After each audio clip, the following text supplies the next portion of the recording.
ميزانية ال3000 جنيه بأكلات اقتصادية ومشتروات ذكية هتعمر بيتك وتنظم مطبخك. النهاردة هنتكلم مع بعض عن طريقة عمل ميزانية ال3000 جنيه هتغطي كل احتياجاتك من غير ما نحس بالضغط. هقولك على مشتروات البيت الذكية اللي بتكفي وتوفر، وكمان هنشوف مع بعض مشتروات الشهر الأساسية اللي لازم تكوني مجهزاها أول بأول. هقولك على أكلات اقتصادية غير مكلفة هتنفع للفطار والغدا والعشاء من غير ما تحتاجي مكونات صعبة. هنشوف كمان أفكار تساعدك في تنظيم المطبخ وترتيب التخزين عشان تعيشي الشهر مرتاحة وكأنك بتعمري البيت بالخير بإيديكي. لو عايزة تعيشي مرتاحة وتوفري من غير حرمان يبقى الفيديو ده ليكي. لو أول مرة بتشوفيني فأنا أمنية علي ودي قناتي. ما تنسيش اللايك والشير والاشتراك في القناة وتفعلي الجرس على الكل عشان يوصلك كل جديد، واللايك عشان اللايك اللي بيرفع الفيديو يخليه يوصل لأكبر عدد من الناس عشان الكل يستفيد. يلا بينا نبدأ. النهاردة أنا قسمت ميزانية ال3000 جنيه على كل حاجة من احتياجات البيت الأساسية من الألف للياء. هنشوف النهاردة جبنا كل حاجة من السوبر ماركت والعطارة واللحوم والمنظفات والخزين، كل حاجة هتكفينا الشهر كله. لو نفسك تعملي ميزانية منظمة وتوفري من غير ما تحسي انك محرومة يبقى خليكي معايا لآخر الفيديو، واللي مش هيكمل الفيديو للآخر فاتوا كتير.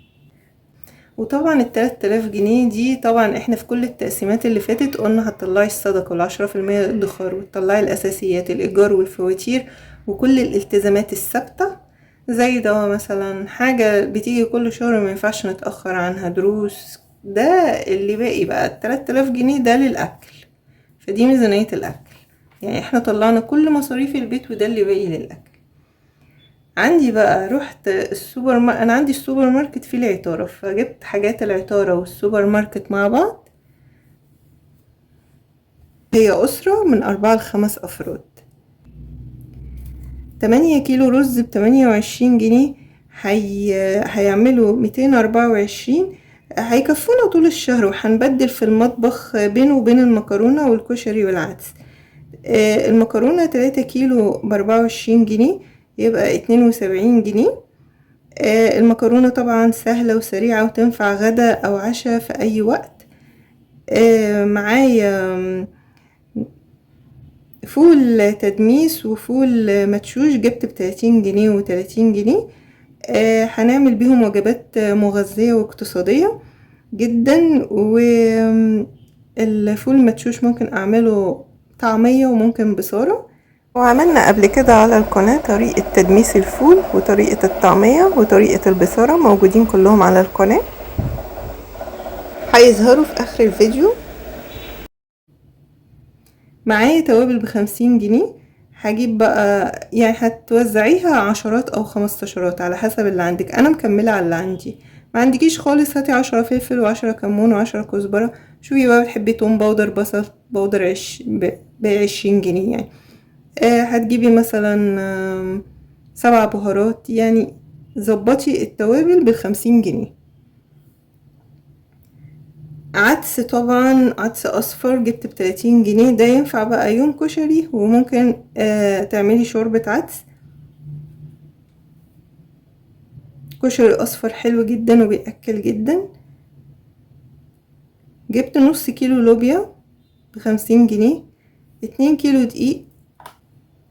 ممكن تعملي كيكة، ممكن تعملي عجة، حواوشي، قراقيش، قرص، على حسب اللي انت عايزاه يعني. فاصوليا جبت ب30 جنيه. بيض جبت طبق بيض ب140 جنيه، هو الابيض ب140 والاحمر ب130، انا جبت اللي ب140. البيض بقى مصدر للبروتين مهم جدا، وبندخله بقى في العجة والكيكة والمخبوزات. وممكن بيض مسلوق، ممكن يتعمل شكشوكة، ليه كذا طريقة، ووجوده في البيت حلو جدا وهو مصدر البروتين مهم جدا لا غنى عنه. الجبن 300 جنيه. توزعيها بقى تجيبيها بالاسبوع لان الجبنة ما ينفعش تحتفظي بيها طول الشهر. تجيبي بقى يعني ممكن تجيبي كل اسبوعين ب150 جنيه، سواء قريش او جبنة تلاجة او اللي هي جبنة ملح خفيف، الجبنة اللي تعجبك يعني، الجبنة على حسب الرغبة.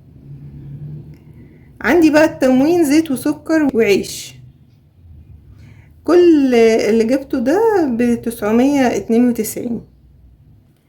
اللحوم بقى حطيت لها 1400 جنيه. انا عايزة الشهر يبقى مليان لحوم وناكل، انا عايزة الشهر مليان اكلات حلوة. جبت يعني 1400 قسمتهم 400 سمك و500 فراخ و500 لحم. 400 سمك جبت 4 كيلو سمك. 4 كيلو سمك بقى سواء بولتي بوري، ظبطي بال400 جنيه على حسب، عايزة تجيبي سردين بسارية روسي اللي يعجبك. انتي ليكي 400 جنيه سمك، عايزة تشيلي السمك وتحطي في اللحمة المفرومة تمام. اصل انا مش بقولك حاجة فرض عليكي، لا انتي تمشي بيتك على حسب، عايزة تلغي السمك وتزودي الفراخ او تزودي اللحمة تمام، عايزة تلغي حاجة من دول وتزودي في السمك على حسب انتوا بتحبوا ايه. بس هي بند اللحوم واخد 1400 جنيه، مع طبعا طبق البيض اللي هينفعنا كتير جدا. يعني عندنا البروتين الشهر ده غني جدا بالبروتين، 3000 جنيه حلوين جدا لتغطية البيض.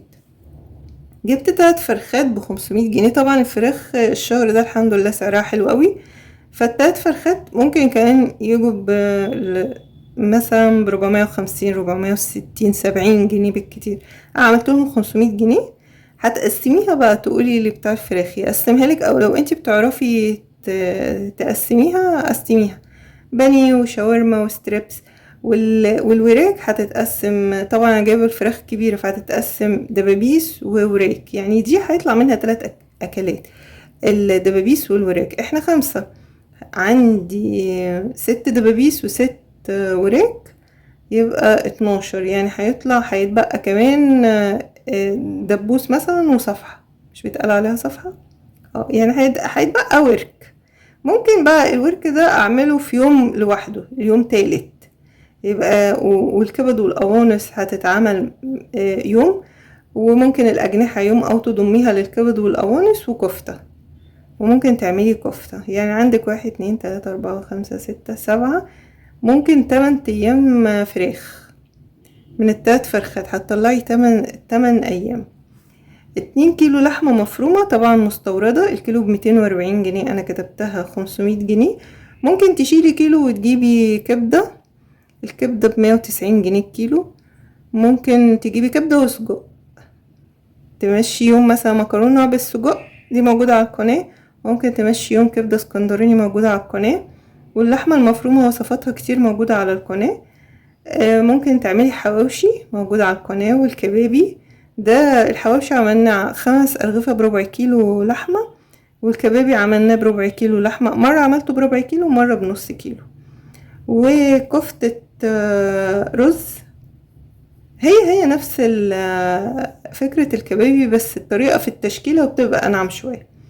وممكن تعملي كرات اللحمة مع البطاطس، وكفتة ببرغل، تجيبي شوية برغل بس وتزودي الكفتة، أو رغيف عيش بايت عندك تنقعيه بس في شوية مية وتصفيه كويس جدا، هيزودلك نسبة الكفتة. يبقى كده احنا عندنا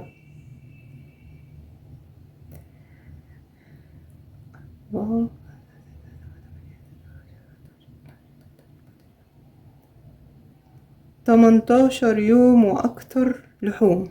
باقي الايام هتتقسم ازاي؟ يوم مثلا يتعمل عجة فيها بيض، يوم يتعمل شكشوكة فيها بيض، يوم يتعمل كشري اسكندراني وبيض وبطاطس. هتعدي بقى كده يعني. يوم بقى يعدي مسقعة. هتعدي بقى ايام كده. يعني الايام اللي مفيهاش لحمة وفراخ هتبقى قليلة جدا. باقي عندي الخضار 400 جنيه. هقسمه كل اسبوع 100 جنيه، مش هينفع اجيب الخضار بالشهر هيبوظ مني.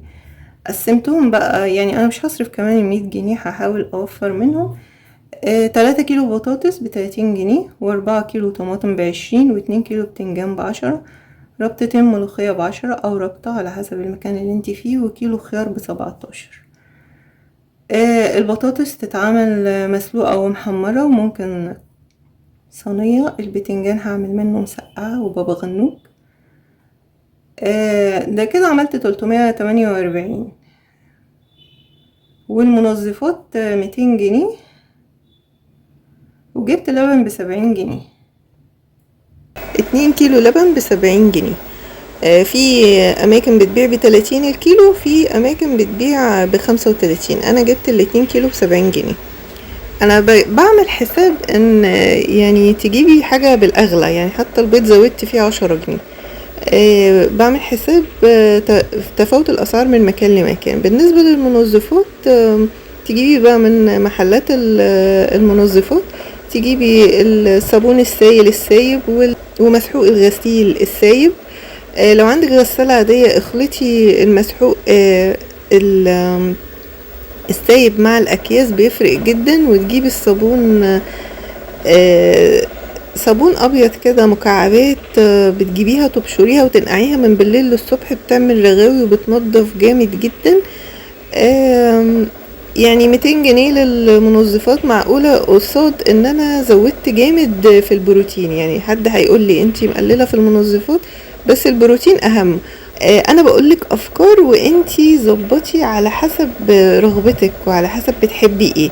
عايزة تشيلي حاجة من العطارة وتزودي في المنظفات، او الخضار، او تقللي من اللحوم وتزودي في الحاجات دي، انا بديكي فكرة وانتي تزبطي بيتك على اللي يريحك. بس انا عن نفسي شايفة ان افضل حاجة طبعا نزود في البروتين، يبقى كل يوم الغدا حلو والغدا مليان اكل كويس. وما تنسوش تقولولي رأيكم في التعليقات، لان رأيكم بيفرحني. وما تنسوش اللايك والشير والاشتراك في القناة، وتفعلوا الجرس على الكل عشان يوصلكم كل جديد. مع السلامة.